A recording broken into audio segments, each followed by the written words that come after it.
આજે આપણે રતનમહાલની ધરતીમાં છે. રતનમહાલની ધરતીમાં આજે આપ જોઈ રહ્યા છો જે દેવસ્થાનનું સ્થાપન કર્યું છે. તો આપણી પાસે રતનમહાલની ધરતીના ગુરુજી છે. ગુરુજી, આપનું શું નામ? મારું નામ જસુભાઈ બીજાભાઈ ભુરિયા. જો આપ સ્થાનકમાં જે આ દેવસ્થાનનું બેસણું કર્યું છે તો એને કઈ રીતે બેસણું કર્યું છે અને એનો શું ઇતિહાસ છે આપ જણાવશો? સૌ પ્રથમ તો કોઈ કવિએ કીધું છે કે ગઢમાં ગઢ ઈ 5 ગઢ છે, જૂનાગઢ, પાવાગઢ, દેવગઢ, સંતગઢ અને 5મો ગઢ રતનગઢ. આ રતનગઢની ભૂમિની અંદર સૌ પ્રથમ તો હું આ ધરાના ધણીની સાક્ષે આપનું સ્વાગત કરું છું અને આ ધરાનો ધણી આપને ખૂબ આનંદિત રાખે એવી પ્રાર્થના કરું છું. આનો ઇતિહાસ એવો છે કે હજારી ડામોર, ફૂપણા ડાડાના, પરાણી મુસુના અને આ દુઃખોના ધણી.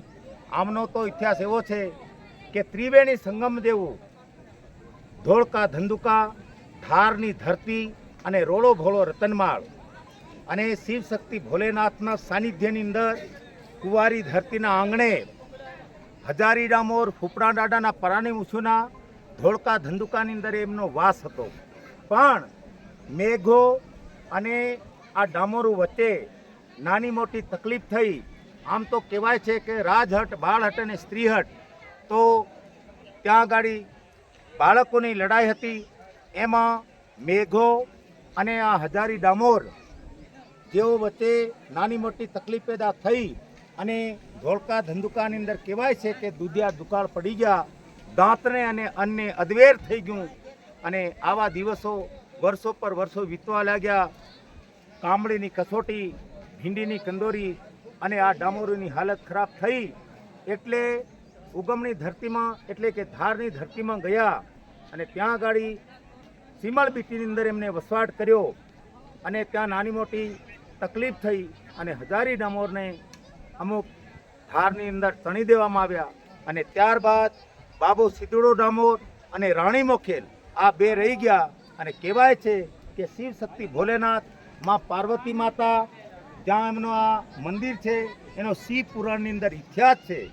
અને એ જાતે આ બાબા સિદ્ધોડા ડામોર અને રાણી મોખેલને લેવા માટે ગયા અને એ જાતનો શિકારી હતો, નખનો પાયરી હતો. હણુલો અને હણુલી દેશી ભાષામાં હરણી અને હરણાના વેશમાં ત્યાં આગળ જાય છે અને આ રતનમાળની ભૂમિમાં લાવે છે.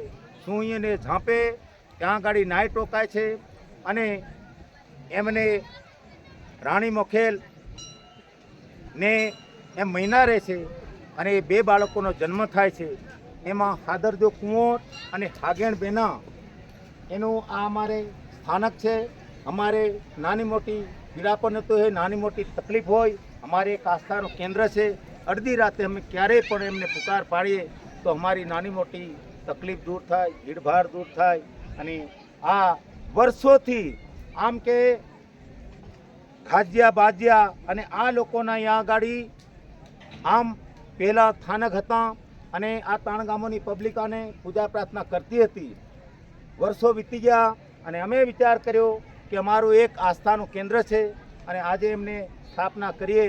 અને કર્માભાઈ કેસરાભાઈ ભુરિયા એમનું એક સપના હતું કે અમને કહેતા હતા કે ચાલો આપણે આપણા ધણીની સ્થાપના કરીએ.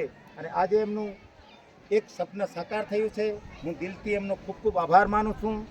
આ ગામના સરપંચશ્રીનો ખૂબ ખૂબ આભાર માનું છું. આ કવિતભાઈનો ખૂબ ખૂબ આભાર માનું છું. અમારા બકુલભાઈનો ખૂબ ખૂબ આભાર માનું છું. અને દરેક અમારા નામી અનામી તમામ અને એમપીના અમારા સરપંચ સાહેબનો ખૂબ ખૂબ આભાર માનું છું, ગોળાંબાના.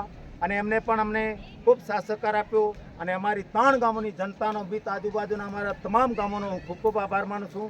આજે અમારે દેવના એક સ્થાપન થયું છે અને આ સમયે હું આપ અમારે આંગણે પધાર્યા તો આપનો ખૂબ ખૂબ આભાર માનું છું.